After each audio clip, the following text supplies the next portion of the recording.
Comme l'ont déjà fait Bahreïn et les Émirats arabes unis, le Maroc confirme à son tour vouloir reprendre des relations diplomatiques avec Israël dans les meilleurs délais.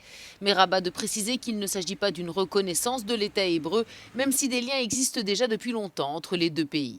Le Maroc prendra des mesures concrètes pour reprendre une relation avec Israël sur plusieurs niveaux, à travers bien sûr les survols et l'atterrissage, des vols directs, sur la base tenant compte du fait que le Maroc a une grande communauté juive marocaine qui vit en Israël et qui a gardé un lien fort avec le Maroc, qui vient chaque année célébrer les festivités religieuses et autres, et familiales.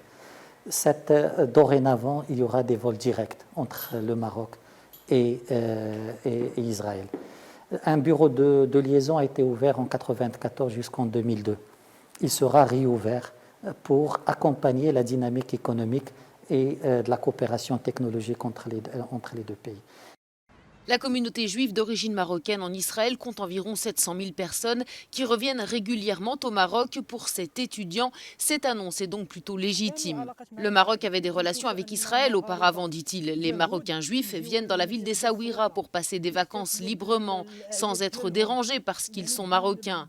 Pour moi, une normalisation des relations entre le Maroc et Israël est donc normale. Sur Twitter, Donald Trump s'est félicité d'avoir obtenu du Maroc un accord historique dans le cadre du plan de paix américain au Proche-Orient. Il a aussi reconnu la souveraineté marocaine sur le Sahara occidental. Le Premier ministre israélien Benjamin Netanyahou a lui aussi salué l'annonce de Rabat, annonce qui coïncide avec le début des fêtes juives de Hanouka.